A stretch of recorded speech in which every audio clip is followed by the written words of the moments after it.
السلام علیکم ورحمۃ اللہ وبرکاتہ۔ بسم اللہ الرحمن الرحیم۔ الحمد للہ نحمده ونستعینه ونستغفره ونؤمن به ونتوکل علیہ ونعوذ باللہ من شرور انفسنا ومن سیئات اعمالنا، من يهده الله فلا مضل له ومن يضلل فلا هادي له، ونشهد أن لا إله إلا الله وحده لا شريك له، ونشهد أن سيدنا ومولانا محمدا عبده ورسوله أرسله بالحق بشيرا ونذيرا وداعيا إلى الله بإذنه وسراجا منيرا،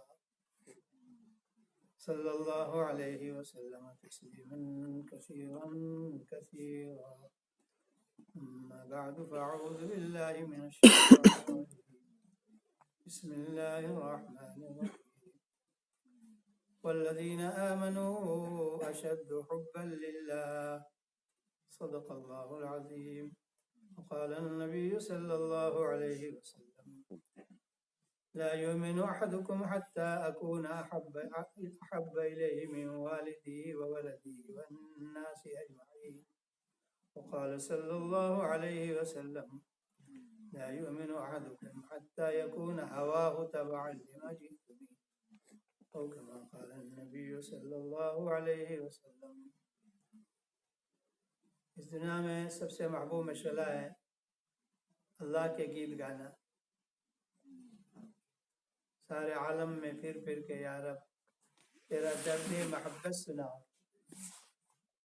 اور تیرا درد محبت سنا کر سارے عالم کو مجنوں بناؤ، اور سارے عالم کو مجنوں بنا کر میرے مولا تیرے گیت گاؤں، اور لذت قرب پا کر تیری ہم لذت دو جہاں بھول جائیں۔ اللہ سبحانہ و تعالیٰ کی ذات گرامی ایسی ذات ہے، اس کا نام ہے الہ۔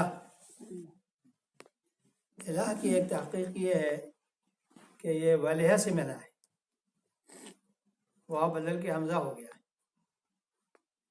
والہانہ کا مطلب اردو میں ہوتا ہے مست ہو جانا۔ مولانا رومی رحمۃ اللہ علیہ فرماتے ہیں اللہ کا نام سب لوگ لیتے ہیں، لیکن جو عشقناک طریقے پر لیتے ہیں، والہانہ طریقے پر لیتے ہیں، تو منہ میں پانی آ جاتا ہے اور وہ حلاوت محسوس کرتے ہیں۔ نام اونچو بر زبانم می رود، ہر بنے منہ از عسل جوئے شود۔ اللہ کا مبارک نام جب زبان پر آتا ہے تو پورا جسم میرا میٹھا ہو جاتا ہے۔ اللہ اللہ این سے شیرین است نام، شیر و شکر می شود جانم تمام۔ یا اللہ آپ کا مبارک نام ایسا میٹھا ہے کہ جب میں منہ سے لیتا ہوں تو جیسے دودھ میں شکر ملا دی جائے تو پورا دودھ میٹھا ہو جاتا ہے، ایسے میرا جسم میٹھا ہو جاتا ہے۔ اللہ نے اپنی ذات ایسی بنائی ہے کہ جو اس کو سمجھ لے، اس کی معرفت حاصل ہو جائے، وہ اس سے محبت کرے گا، اور وہ محبت دنیا کی ہر چیز کی محبت سے زیادہ ہوگی۔ دنیا کی ہر چیز کی محبت سے زیادہ ہوگی، حتیٰ کہ انسان کو اپنے نفس سے محبت ہے، وہ اس کو آرام دینا چاہتا ہے، لیکن اللہ کی محبت اس پر بھی اور پاور ہو جائے گی اور غالب آ جائے گی، اور اپنے نفس کو مشقت میں ڈالے گا اور اللہ کو راضی کرے گا۔ ایسی محبت مطلوب ہے اللہ سے اور اس کے رسول صلی اللہ علیہ وسلم سے، تب جا کر ہم مسلمان ہوں گے اور مومن کہلائیں گے۔ اللہ تعالیٰ خبر دے رہے ہیں والذین آمنوا اشد حبا للہ، ایمان والے اللہ سے سب سے زیادہ محبت کرتے ہیں۔ حکم نہیں دے رہے ہیں، خبر دے رہے ہیں۔ دیکھ لو اللہ والوں کو، دیکھ لو انبیاء کرام علیہ الصلوۃ والتسلیم کو، دیکھ لو صحابہ کرام کو، دیکھ لو اہل اللہ کو، دیکھ لو اولیاء اللہ کو، یہ ہر وقت اپنی جان اللہ پر فدا کرتے رہتے ہیں۔ اسی فدائیت کا نام اور فنائیت کا نام ایمان ہے۔ ہم لوگ ابھی ایمان میں نابالغ ہیں۔ بچہ جب تک بچہ ہے، بالغ نہیں ہوا، وہ کامل مرد نہیں ہے۔ ہم لوگوں کا حال ایسا ہی ہے۔ اللہ کے نام میں ایسی لذت ہے کہ دیکھیے مولانا رومی کیا فرما رہے ہیں، اللہ کی ذات تو بہت بڑی ہے، سارے کمالات کا مجمع ہے، ساری خوبیوں کی جامع ہے۔ آدمی اللہ کی معرفت حاصل کر لے تو ہر وقت حیران اور پریشان رہے گا۔ شاعر کہتا ہے تیرے جلووں کے آگے ہمت شرح و بیاں رکھ دی، زبان بے نگاہ رکھ دی، نگاہ بے زباں رکھ دی۔ میرے پاس طاقت نہیں ہے بولنے کی اللہ کے کمالات کو بیان کرنے کے لیے، میرے پاس عقل اور سمجھ نہیں ہے اللہ کو سمجھنے کی۔ تو دل میں تو آتا ہے سمجھ میں نہیں آتا، میں جان گیا یہی ہے تیری پہچان۔ دل میں آتا ہے آسمان دیکھ کر، زمین دیکھ کر، انسانوں کا چہرہ دیکھ کر، ناپاک قطرہ منی سے یہ خوبصورت جسم کس نے بنایا؟ درختوں کو گرین کس نے بنایا؟ پہاڑوں کو اتنا اونچا اور بلند کس نے بنایا؟ آسمان کو اتنا اونچا کس نے بنایا اور کون چلا رہا ہے؟ زمین اتنی لمبی چوڑی کس نے بنائی، کیسے بنائی؟ چاند سورج ستارے کس نے بنائے، کون چلا رہا ہے؟ اللہ کی گریٹنس اور بڑائی جب دل میں آتی ہے تو بندہ اللہ کے سامنے جھک جاتا ہے اور اس کی نافرمانی کی اس کو ہمت نہیں ہوتی، اپنی تمام خواہشات کو قربان کرتا ہے، حرام خواہشات کو بھی اور بہت سی جائز خواہشات کو بھی قربان کرتا ہے۔ اس کو شاعر نے یوں کہا، ہم نے لیا ہے درد دل کھو کے بہار زندگی، ایک گل تر کے واسطے سارا جہان اٹھا دیا۔ بہت بڑی حقیقت ہے ایمان، بہت بڑی دولت ہے، بڑی قیمتی چیز ہے، دنیا میں اس کی کوئی قیمت ہے ہی نہیں۔ اللہ پاک فرماتے ہیں قرآن میں جو لوگ بغیر ایمان کے مر کے آئیں گے، بغیر ایمان کے، چاہے وہ پوری دنیا کے بادشاہ رہے ہوں، ساری دولت ان کے پاس رہی ہو، دنیا میں بہت ہائی پوزیشن کے آدمی رہے ہوں، لیکن ایمان نہیں ہے، وہ زیرو اور صفر ہے۔ قیامت میں اور آخرت میں برزخ میں وہ زیرو اور صفر ہیں، اور صرف اتنے ہی نہیں کہ فیل ہیں بلکہ ان کے لیے ہمیشہ کی جہنم ہے اور کوئی بچا نہیں سکتا۔ حتیٰ کہ اگر وہ ایمان کے بدلے میں رینسم کے طور پر زمین بھر کر گولڈ اور سونا پیش کریں تو بھی اللہ پاک قرآن میں پہلے سے فرماتے ہیں بالکل قبول نہیں ہوگا، اس کی امید مت رکھنا۔ ان الذین کفروا وماتوا وهم کفار فلن يقبل من احدهم ملء الارض ذهبا ولو افتدى به اولئک لهم عذاب الیم وما لهم من ناصرین۔ یہی آیت ہے، تیسرے پارے کی آخری آیت ہے۔ جو لوگ کفر کی حالت میں مرتے ہیں اگر بالفرض سونا پائیں، اور کتنا سونا، پوری دنیا کو زمین سے آسمان تک سونے سے بھر دیں، اور ایمان کی قیمت رینسم فدیے کے طور پر اس کو پیش کریں، فرماتا ہرگز قبول نہیں۔ اللہ پاک کی نگاہ میں ہم سب کا ایمان، چاہے مجھ جیسا کمزور مومن ہو، نابالغ مومن ہو، پھر بھی اللہ کی نگاہ میں وہ زمین بھر کر گولڈ سے زیادہ ویلیبل ہے کہ اللہ پاک فرما رہے ہیں۔ میں پوچھتا ہوں آپ سے، کیا آپ بھی سمجھ رہے ہیں کہ میرے پاس جو ایمان ہے وہ اتنا قیمتی ہے؟ ہم سمجھ رہے ہیں؟ عجیب بات ہے، فارسی میں مقولہ کہتے ہیں کہ قدر جوہر شاہ داند یا بدانت جوہری، ایک ہیرا ہے 100 ملین پاؤنڈ کا، اس کی قیمت کون جانے گا؟ اس کے بعد وہ ہیرا ہو، یا پھر بادشاہ جانے گا، کیوں اس کے بعد بہت سے ہیرے ہوتے ہیں مالداری کی وجہ سے، لیکن ہم جوہری ہیں، وہ جوہر کی قیمت نہیں جانتے، اس لیے آپ کے سامنے ہمیں بیان کر رہے ہیں۔ اس کی حفاظت کی ضرورت ہے۔ 100 ملین پاؤنڈ کا اگر ہیرا مل جائے تو سب سے زیادہ فکر جو ہوگی وہ اس کی سیفٹی کی ہوگی، اس کی حفاظت کی ہوگی، کیسے میں اس کو بچا کے اس سے فائدہ اٹھاؤں، اور ہم کو فکر نہیں ہے۔ ہم اپنا ایمان ضائع کر رہے ہیں، گناہ کر رہے ہیں اور نقصان کر رہے ہیں، گناہ کر رہے ہیں اور نقصان کر رہے ہیں، کیونکہ سلف صالحین کا متفق علیہ قول ہے الایمان یزید بالطاعہ وینقص بالمعصیہ، ایمان طاعت اور نیکی سے بڑھتا ہے، معصیت سے گھٹتا ہے۔ ہم گھٹا رہے ہیں، آنکھ سے حرام دیکھ رہے ہیں، ایمان گھٹ رہا ہے، زبان سے غیبت کر رہے ہیں، چغلی کھا رہے ہیں، ایمان گھٹ رہا ہے، دل میں بغض اور حسد اور کینہ لوگوں کے خلاف رکھے ہوئے ہیں اور ایمان گھٹ رہا ہے، بدگمانی لوگوں کے ساتھ قائم کر رہے ہیں، ایمان گھٹ رہا ہے، اپنے اندر وہ کبر پیدا کر رہے ہیں، ایمان گھٹ رہا ہے، نمازیں چھوڑ رہے ہیں، ایمان بالکل ڈراپ ہو جا رہا ہے۔ ابھی تو روزہ چھوڑنے والے بھی بہت ہو گئے جی، ہمارے ملکوں میں بھی، انڈیا پاکستان میں صرف یہی نہیں، روزہ چھوڑنے والے بھی بڑے بڑے شہروں میں ہزاروں لوگ ہیں جو روزہ نہیں، ممبئی ہے، کلکتہ ہے، دلی ہے، دیہاتوں میں بھی ہم نے دیکھا ہندوستان میں روزہ نہیں رکھتے۔ ریسٹورانٹ کے دروازے پر لال پردہ لگا ہوگا، کھانا ممنوع ہے، یہ اندر کھانا سب چل رہا ہے، اندر کھانا سب چل رہا ہے۔ زکوٰۃ روکنے والے کتنے لوگ ہیں اللہ ہی جانے، یہ ہڈن اور پوشیدہ چیز ہے، اس لیے ایمان پر محنت کی ضرورت ہے۔ دعوت و تبلیغ کی محنت یہ ایمان کی محنت ہے۔ الیاس صاحب رحمۃ اللہ نے اس کو نام دیا ہے، یہ ایمان کی تحریک ہے، تحریک ایمان ہے۔ تبلیغ تو لوگ کہہ رہے ہیں، حضرت نہیں فرماتے۔ دین کی محنت ہے، ایمان کی محنت ہے، تحریک ایمانی ہے، بے شک ہمارے اندر ہے، اگرچہ کمزور ہے مگر یہ ویلیبل چیز ہے، اس کی ریالٹی پیدا کرنا اور اس میں بالغ بننا۔ ابھی ہم نابالغ مومن ہیں۔ یا ایھا الذین آمنوا آمنو، اے ایمان والو ایمان لاؤ، کیا مطلب؟ ایمان کو پرفیکٹ اور کمپلیٹ بناؤ۔ یا ایھا الذین آمنو هل ادلکم علی تجارۃ تنجیکم من عذاب علیم، ایمان والو تم کو میں تجارت بتاؤں جو دردناک عذاب سے بچائے، وہ کیا ہے؟ تؤمنون باللہ ورسولہ وتجاہدون فی سبیل اللہ باموالکم وانفسکم ذالکم خیر لکم ان کنتم تعلمون۔ ایمان پر محنت کرو، اور اس کا طریقہ یہ ہے کہ اللہ کے دین کے لیے مجاہدہ کرو، قربانی دو۔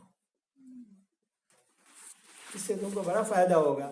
ایک فائدہ یہ ہوگا اللہ پاک تمہارے گناہوں کو معاف کر دیں گے۔ دوسرا فائدہ یہ ہوگا کہ تمہیں ڈائریکٹ جنت دیں گے، ایسی جنتیں ان کے نیچے نہریں جاری ہیں۔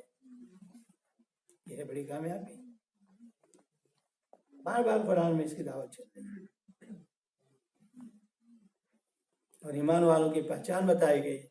تو ریئل مومن ان کی پہچان دیکھیے اور اپنے کو سوچئے کیا ہم اس پر فٹ ہیں، کیا آیتیں ہم پر فٹ ہیں؟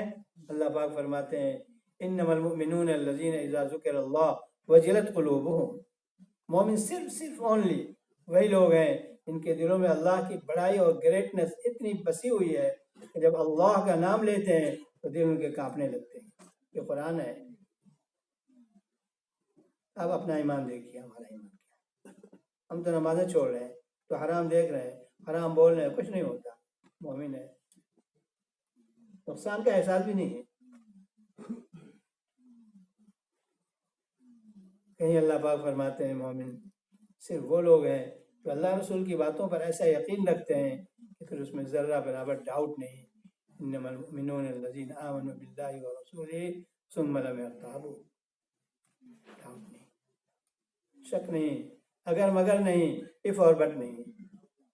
پورے دین پر جو لوگ ہم لوگ عمل نہیں کرتے، اس کی وجہ ہے کہ ایمان کامل نہیں ہے، یقین کامل نہیں ہے، اف اور بٹ ہے، مذبذب ہے، شیکنگ کیفیت میں ہے صرف۔ اس کی پہچان ہے وجاہدوا باموالہم وانفسہم فی سبیل اللہ۔ جب ریئل ایمان آئے گا تو زندگی میں مجاہدہ آئے گا۔ 5 وقت نماز پڑھنے کا مجاہدہ ہوگا، مجال نہیں کہ مومن کی نماز چھوٹ جائے۔ اگر مومن ہے تو ایک صحابی ایسا نہیں ملے گا جس نے قصداً نماز کبھی چھوڑی ہو۔ قصہ بہت مشہور ہے حدیث کی کتابوں میں، صحیح بخاری میں بھی 2 جگہ ہے۔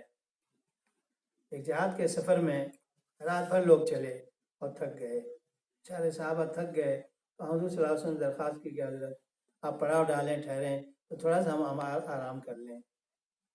آپ نے فرمایا کہ تم سو جاؤ گے اور فجر کی نماز قضا ہو جائے گی، تب کیا ہوگا؟ کہا نہیں ہم اس کا انتظام کریں گے۔ تشکیل ہوئی، بلال رضی اللہ عنہ کھڑے ہوئے، میں حضرت نہیں سوؤں گا، میں جگتا رہوں گا، میں سب لوگوں کو اٹھا دوں گا، آپ لوگ سو جائیں۔ سو گئے، رات کے آخری حصے میں پڑے، پھر اس کا نام ہے تعریس، لیلۃ التعریس، عربی میں عرسہ کہتے ہیں آخر اللیل، رات کے آخری حصے میں سونا۔ اتفاق سے ایسا ہوا کہ سب کی آنکھ لگ گئی، حتیٰ کہ نبی پاک صلی اللہ علیہ وسلم بھی سوتے تھے۔ بلال نے کیا کیا معلوم؟ جب بلال رضی اللہ عنہ نے پہلے تو نماز پڑھی تہجد کی، سب لوگ سو گئے، تہجد میں مشغول گئے، پھر اپنی اونٹنی ایسے بیٹھائی اور ایسے ٹھیک لگا کر بیٹھ گئے اور اپنا منہ مشرق کی طرف کر لیا کہ ادھر ہی سے سورج نکلے گا نا، جب صبح صادق ہوگی میں دیکھ لوں گا وہ سب کو اٹھا دوں گا۔ لیکن بیچارے بیٹھے بیٹھے سو گئے، آگ لگ گئی، تھکے ہوئے تھے، ایسی آگ لگی کہ جب سورج نکل گیا تب اٹھے۔ آپ نے بلایا بلال کہاں گئے؟ انا میں اٹھاؤں گا۔ کہاں گیا تمہارا آنا؟ کہا حضرت ایسی نیند آئی کہ آج تک مجھے کبھی ایسی نیند نہیں آئی، ایسا لگ رہا تھا کوئی ایسے تھپکی دے رہا تھا۔ فضربنا علی آذانہم فی الکہف سنین عددا۔ صحابہ اچھل کود رہے تھے جیسے قیامت آ گئی۔ انا للہ و انا الیہ راجعون۔ نماز قضا ہو گئی۔ ہم دینی سفر میں ہیں، آج کوئی مسلمان ہوگا جس کی نماز قضا ہو جائے تو اس طرح پریشان ہو جائے تو مسکراتے ہوئے گئے سو گیا تھا، کچھ نہیں ہوا، سو گیا تھا۔ کیا کتنا فرق ہے دیکھیے، ہم بھی امام مومن ہیں وہ بھی مومن تھے، حتیٰ کہ نبی صلی اللہ علیہ وسلم کو تسلی دینی پڑی کہ کوئی بات نہیں ہے، ہم نے تو پورا انتظام کیا تھا، الارم لگایا تھا، گھڑی رکھی تھی، آدمی مقرر کیے تھے، پھر بھی اگر بائی چانس ایسا ہو گیا تو اللہ نے تمہاری روحوں کو قبضہ کر لیا، جب چاہا واپس کیا۔ پھر حدیث بیان فرمائے لا تفریط فی النوم انما التفریط فی الیقظہ۔ ایسی حالت میں بے قابو انسان سو جائے اور سویا رہ جائے اور نماز چھوٹ جائے تو گناہ نہیں ہوگا، جب قصداً آدمی ایسا کرے، لاپرواہی سے کرے، تب گناہ ہوگا۔ اذان کے وقت آنکھ کھولی، دیکھا کہ ابھی تو 15 منٹ ہے، چلو 10 منٹ اور آرام کر سکتے ہیں، پھر سونے گیا اور پھر چلی گئی، یہ گناہ ہے۔ ایک قصہ یہ آتا ہے حدیثوں میں، ایک دفعہ جہاد میں تھے، صحابہ نے نماز پڑھی، کافروں نے دیکھا تو ان کو حملہ کرنا تھا، مسلمانوں پر حملہ کرنا تھا، لیکن چوک گئے۔ تو کسی مشرک نے کہا کہ گھبراؤ نہیں، یہ ظہر کی نماز پڑھی ہے نا، ابھی اس کے بعد عصر کی نماز آ رہی ہے، یہ لوگ نماز چھوڑتے نہیں، جب عصر کی نماز میں مشغول ہوں گے ہم اچانک حملہ کر دیں گے، ابھی ہمارا چانس گیا نہیں ہے۔ تو آسمان سے وحی آئی نبی پاک صلی اللہ علیہ وسلم پر، اور خاص آیت آئی جو قرآن میں ہے وَإِذَا كُنْتَ فِيهِمْ فَأَقَمْتَ لَهُمُ الصَّلَاةَ فَلْتَقُمْ طَائِفَةٌ مِّنْهُمْ مَعَكَ لِيَأْخُذُوا أَسْلِحَتَهُمْ۔ اس کا خلاصہ یہ ہے کہ خاص طریقے پر صلاۃ الخوف پڑھی جائے گی، اور دشمن ہوں گے تو سب لوگ ایک وقت نماز میں مشغول نہیں ہوں گے، آدھے آدھے کر کے پڑھیں گے، آدھے نبی پاک صلی اللہ علیہ وسلم کے پیچھے مقتدی بنیں گے، رکوع کریں گے، سجدہ کریں گے، ایک رکعت پڑھیں گے، اور آگے آدھے دشمن کے مقابلے میں رہیں گے، حملہ کریں گے تو جواب دیں گے۔ پھر جب ایک رکعت ہو جائے گی پھر جماعت پیچھے جائے گی، پھر دوسری آئے گی اور اس کو ہم دوسرا پڑھائیں گے۔ یہ صلاۃ الخوف کی خاص صورت قرآن میں آئی، بہت ساری حدیثوں میں صلاۃ الخوف کے قصے آتے ہیں، یہ اسی وقت آئی۔ کافروں کو بھی پتا تھا مسلمانوں کی نماز قضا نہیں ہو سکتی، اور آج کل تو جمعہ بھی جاتی ہے۔ ایک آدمی ہم کو ملا برمنگم میں، وہ بیچارہ 2 جمعہ چھوڑتا ہے تو تیسرا پڑھ لیتا ہے، 3 مسلسل نہیں چھوڑتا، کیونکہ اس نے ایک حدیث سنی تو دل میں بیٹھ گئی، وہ یہ ہے کہ جو آدمی مسلسل 3 جمعے چھوڑے اللہ میں اس کے دل پر مہر لگا دیتے ہیں ضلالت اور گمراہی کی، تو وہ اللہ کا بندہ 2 چھوڑتا ہے پھر تیسرا پڑھ لیتا ہے تاکہ 3 مسلسل نہ ہو۔ ایسے لوگ بھی ملے ہیں جو عید بھی نہیں پڑھتے۔ ہمارے پاس خبر آئی مستورات کے ذریعے، تعلیم میں ایک شخص کی بیوی مستورات کی تعلیم میں آتی تھی، تو ہمارے جان پہچان کے جو لوگ ہیں ان کو بیویوں سے کہا ارے ہمارا شوہر تو جمعہ اور نماز تو چھوڑیے عید کے لیے بھی نہیں جاتا، تو ہم لوگ گئے ملاقات کے لیے، اس نے بیوی کو منع کر دیا خبردار دروازہ مت کھولنا، انہیں تمہاری خیر نہیں ہے۔ ہم کٹکھٹاتے رہے، ہمارا اصول ہے 3 دفعہ دستخط دیتے ہیں اس کے بعد چلے آتے ہیں، چلے آئے۔ بعد میں بیویوں نے دوسری عورتوں نے اس کو فون کر کے پوچھا تم نے دروازہ نہیں کھولا؟ مولانا گئے تھے ملنے، تو اس نے کہا میرے شوہر نے مجھ کو ڈانٹا تھا، اگر میں دروازہ کھولتی تو پھر میرے لیے مصیبت ہے۔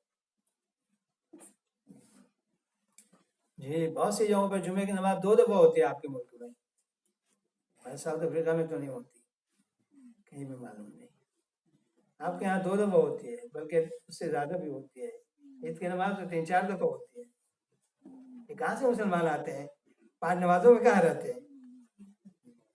ورنہ زمین کے نیچے سوراخ میں رہتے ہیں، اسی زمین پر رہتے ہیں. جمعے میں پرسنٹیج تھوڑا سا زیادہ ہے تو 2 دفعہ پڑھنی پڑتی ہے، 3 دفعہ پڑھنی پڑتی ہے.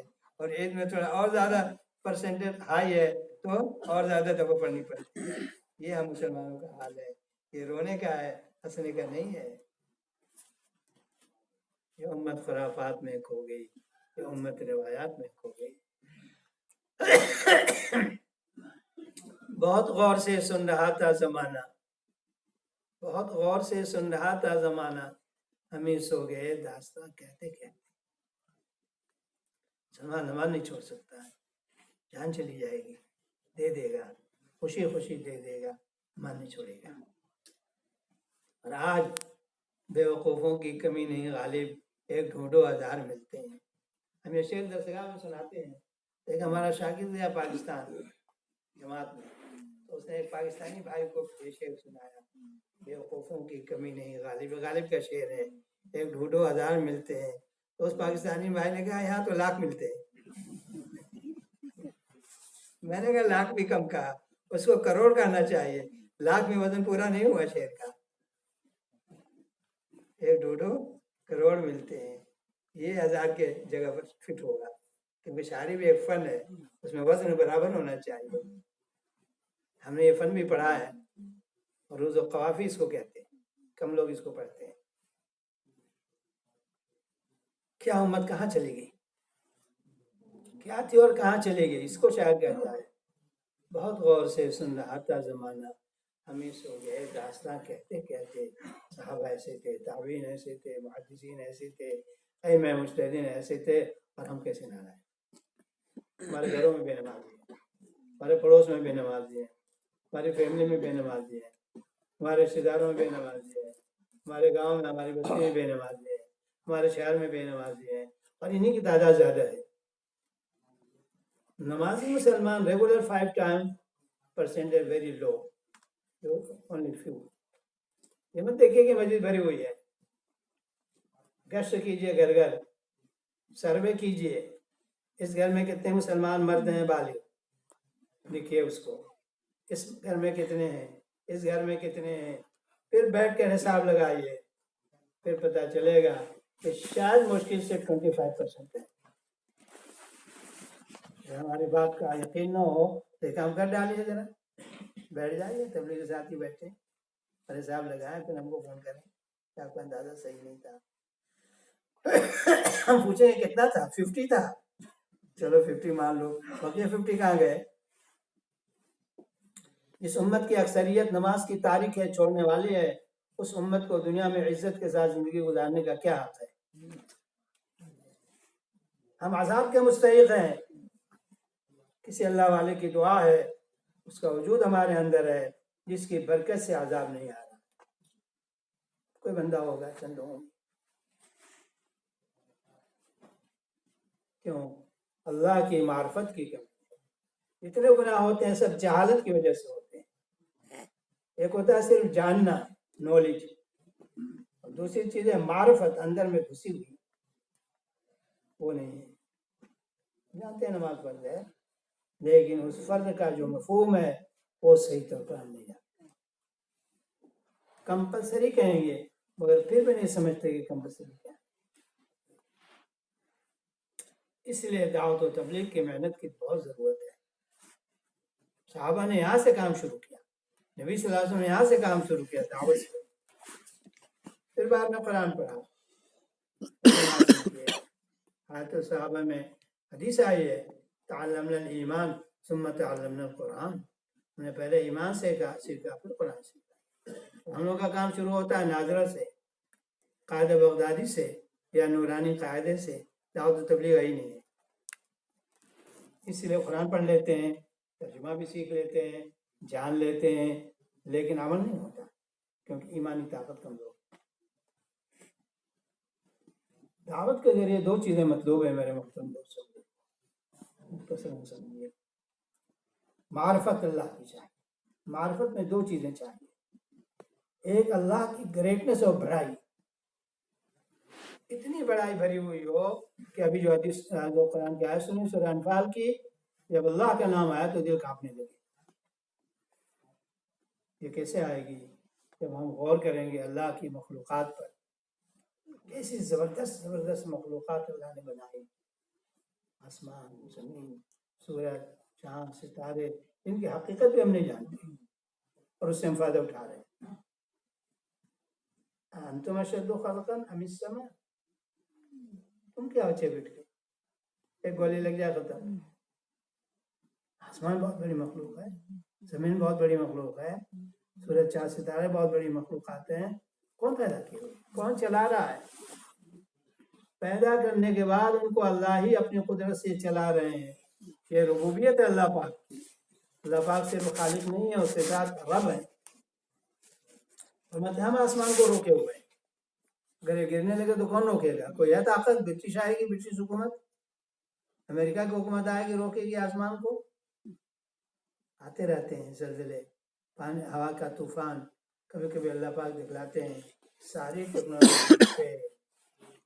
امریکہ میں لائٹ نہیں ہے، ہمارے طلبہ ہم کو سناتے ہیں، بہت بچے پڑھتے ہیں ہمارے امریکہ کے، تیز ہوا تھوڑی دیر کے لیے چل گئی، سب خلاص، سائنس سے فیل۔ اللہ کی قدرت کے سامنے کیا چیز چلے گی؟ ایک بڑی قیامت آئے گی، اس میں سب ہمیشہ کے لیے فیل ہو جائے، ختم۔ ان اللہ یمسک السماوات والارض ان تزولا ولئن زالتا ان امسکہما من احد من بعدہ۔ اللہ آسمان و زمین کو روکے ہوئے ہیں، تھامے ہوئے ہیں صفت ربوبیت کے ذریعے۔ سوچئے، معمولی بات نہیں ہے کہ مٹی اور زمین پانی پر ہے، ہل رہی تھی، اللہ نے پہاڑوں کے ذریعے اس کو روک دیا، اس کو ساکن کر دیا۔ پہاڑ کتنے بڑے بڑے ہیں، اگر حکومتوں سے کہا جائے سب پہاڑ توڑ کے زمین کے برابر کرو تو ساری حکومت فنش ہو جائے گی، حکومت کے خزانے کے سب پاؤنڈ ختم ہو جائیں گے، ابھی پہاڑ کھڑے رہیں گے۔ اللہ نے اپنے ایک امر کن سے سب پیدا کر دیا، فرشتوں کی جماعت نہیں بھیجنی پڑی۔ ان سب چیزوں کو دیکھیں، مخلوقات کو، پھر اللہ کا خوف آئے گا، خشیہ آئے گا۔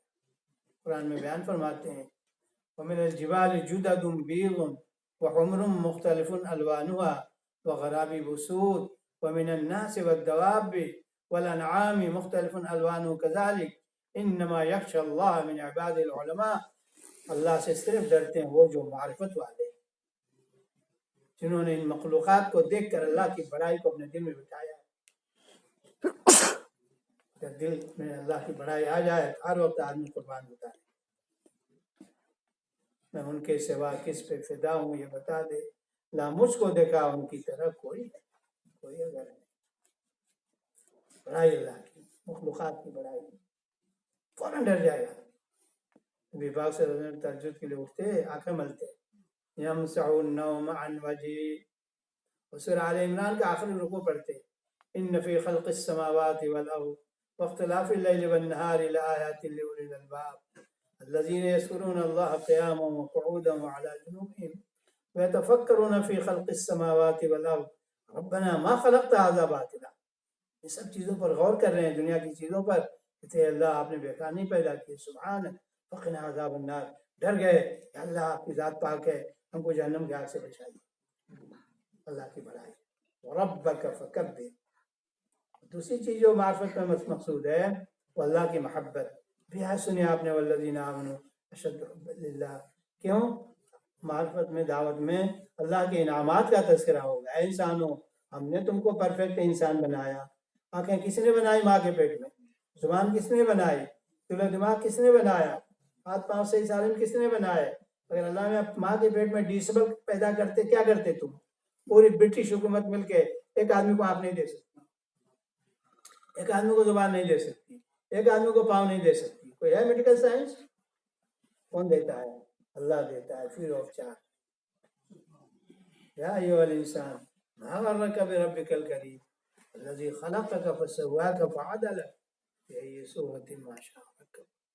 اللہ پاک فرماتے ہیں ہم نے تم کو پرفیکٹ انسان بنا کے دنیا میں بھیجا، وفی انفسکم افلا تبصرون، اپنے اندر غور کرو، مجھے پاؤ گے، میری قدرت پاؤ گے، میرا کمال پاؤ گے، میرا احسان پاؤ گے، میرا انعام پاؤ گے. پھر دیکھو تم کو زندگی گزارنے کے لیے کن کن چیزوں کی ضرورت ہے. وہ سب چیزیں کون پیدا کرتا ہے؟ اللہ. آسمان سے پانی نازل کون کرتا ہے؟ اللہ. زمین میں اس کو کاٹ دیتا ہے، پھر ہم نکالتے ہیں، فائدہ اٹھاتے ہیں. اللہ پاک کہتے ہیں ہم چاہتے تو زمین کے اندر سے پانی گم کرتے ہیں. فَمَن يَأْتِيكُم بِمَاءٍ مَّعِينٍ، کون لائے گا جاری پانی؟ کہتا ہے وہ صاف شفاف پانی کوئی ہے؟ بارش اگر بند ہو جائے تو اخبارات اور نیوز پیپر چلانے لگیں گے، ڈیم خشک ہو رہے ہیں، پانی ختم ہو رہا ہے، پانی نہیں ملے گا، پانی پر پابندی لگاؤ، جس کے یہاں پانی بہت خرچ ہوتا ہے اس کے اوپر ڈبل بل لگاؤ، چارج ڈبل کر دو، تگنا کر دو، چوگنا کر دو. پھر لوگ پریشان ہو جاتے ہیں، سب نیوز پیپر چلانے لگتے ہیں. کہاں گئی آپ کی ٹیکنالوجی؟ لائیے پانی کہیں سے. سمندر کا پانی نہیں پی سکیں گے، وہ بھی اللہ کا بنایا ہوا، کہاں جائیں گے؟ پودے کون اگاتا ہے، اس میں دانا کون لگاتا ہے؟ اللہ. درختوں میں پھل کون لگاتا ہے؟ اللہ. اور کیسے انداز سے. ایک زمانے میں دانا بیکار ہوتا ہے، کھا نہیں سکتے اس کو، پھل کڑوا ہوتا ہے، کسیلا ہوتا ہے، بے مزہ ہوتا ہے، لیکن تھوڑے دن گزرتے ہیں اس میں مٹھاس آ جاتی ہے. کس خزانے سے مٹھاس آتی ہے؟ ہمیں دسترخوان میں جب بیٹھے کھانے کے لیے دیکھیں کیسی کیسی نعمتیں کہاں سے آ رہی ہیں، کس نے بنایا؟ اللہ نے. یہ ہے انعام و احسان جس سے اللہ کی محبت پیدا ہوتی ہے. بس یہ دو چیزیں مکمل ہو جائیں تو بندہ اللہ پر فدا رہے گا. بڑائی اور گریٹنس کی وجہ سے گناہ سے پرہیز کرے گا، اور ہو جائے تو فوراً توبہ کرے گا، کیونکہ اس کو ڈر ہوگا کہ اللہ مجھے پکڑ لیں گے. اور محبت ہوگی اللہ سے انعامات کی وجہ سے. جو آدمی آپ پر احسان کرے دنیا میں اسے محبت ہوگی. انسان کی فطرت ہے، جملہ بولا جاتا ہے الانسان عبید الاحسان، انسان احسان کا بندہ ہے. اللہ سے بڑا محسن کون ہوگا؟ اللہ سے محبت بے انتہا ہونی چاہیے. یہ ساری باتیں ہم کو ملی ہیں سرکار دو عالم صلی اللہ علیہ وسلم کے ذریعے، لہذا آپ سے محبت ہونی چاہیے. پھر نماز صحیح پڑھنی چاہیے، زکوٰۃ پوری نکالنی چاہیے، پھر روزہ صحیح رکھنا چاہیے، حج ادا کرنا چاہیے، معاملات اور لین دین صحیح ہونا چاہیے، اخلاق صحیح ہونے چاہیے، معاشرت شکل و صورت لباس صحیح ہونا چاہیے، شادی بیاہ صحیح ہونا چاہیے، ہر عمل شریعت کے قانون کے مطابق ہونا چاہیے. کہ اللہ کی محبت کا تقاضا اور اللہ کے خشی اور خوف کا تقاضا ہے. اسی کا نام پورا ایمان ہے، پورا دین ہے. اس وقت آدمی ایمان میں بالغ ہوتا ہے اور پوری شریعت پر عمل کرتا ہے. اس لیے یہ اعلان ہوتا ہے کہ اللہ نے ہم سب کی پوری کامیابی پورے دین میں رکھی ہے. یہ پورا دین کیسے آئے گا؟ اس کے لیے سب کو پوری محنت کرنی پڑے گی. سب تیار ہے ماشاء اللہ؟ یاد گشت بھی ہوا ہے. ایمان کو بنانا، اس میں بالغ ہونا بہت ضروری ہے. ناقص ایمان لے کے چلے گئے تو بہت مسئلہ مشکل ہے. بخاری مسلم کی صحیح حدیثوں میں آیا ہے بہت سے مسلمان ہوں گے جو باوجود نماز پڑھنے، روزہ رکھنے، حج کرنے کے پہلے جہنم میں جائیں. طالب علموں کو ہم صفحہ لکھواتے ہیں کہ جاؤ دنیا میں جا کر بیان کرو اس کو. مسلم شریف میں ایسی حدیث آئی صفحہ 103 پر جلد اول میں، بخاری شریف میں آئی ہے 1107 پر کتاب التوحید میں. یہاں پرفیکٹ حدیث ہیں، متفق علیہ. کیوں؟ پورا دن نہیں تھا. ایک طرف عبادت کر رہے تھے، وہ عبادت ویلڈ نہیں تھی. نماز پڑھ رہے تھے، نماز ہوتی نہیں تھی. ہم کچھ مسائل پہ بیان کریں گے تشکیل کے بعد نماز کیسے صحیح پڑھی جائے. زکوٰۃ دیتے تو پورا حساب نہیں کرتے تھے، اسٹیمیٹ اور اندازہ. کبھی زکوٰۃ اندازے سے نہیں ادا ہوگی، پورا ایک ایک پینی کا حساب کرنا پڑے گا تب پوری زکوٰۃ نکلے گی. روزہ رکھ کر ہم آنکھ سے حرام دیکھتے ہیں، راستے میں حرام سنتے ہیں، حرام بولتے ہیں، یہ روزہ بیکار ہے. بخاری شریف میں حدیث آئی ہے من لم يدع قول الزور والعمل به فليس لله حاجة ان يدع طعامه وشرابه. جو آدمی روزہ رکھ کر حرام کام سے، حرام بات سے نہ بچے، اس کے روزے کے اللہ کو کوئی ضرورت نہیں ہے، سب بیکار ہے. تو بھوکا پیاسا رہنا ہے. کتنے لوگ ہیں جو رات کو جاگتے ہیں، ليس من قيام الا السحر، صرف آنکھ کھولتے ہیں، کچھ حاصل نہیں، نام نمود کے لیے کرتے ہیں. بہت سے صائم ہیں جو دن کو پیاسے رہتے ہیں اور پیاس کے سوا کچھ ان کو حاصل نہیں. دوسری طرف چلیے مان لیجیے یہ عبادتیں صحیح ہیں، گناہ کو نہیں چھوڑتے، آمدنی پیو نہیں ہے، آمدنی حرام ہے، ڈاؤٹ فل ہے، اس کو کھا رہے ہیں، پیٹ میں ڈال رہے ہیں. جب حرام چیز پیٹ میں جائے گی تو حدیث کہتی ہے النار اولا بھی، پہلے جہنم. کیسے پورا دن آئے، اس کے لیے محنت ہے. ہر گناہ کو چھوڑنا، توبہ کرنا، اور ہر حکم کو پورا کرنا، فرائض واجبات سنتوں کو. جب تک اللہ کے رسول صلی اللہ علیہ وسلم کی محبت ہر چیز سے زیادہ نہ ہو، آدمی مومن نہیں ہوتا. حدیث سنائی ہم نے، متفق علیہ، بخاری مسلم کی. اور اللہ رسول سے محبت کیسے ہوگی؟ تو نبی کی سنتوں کا اتباع.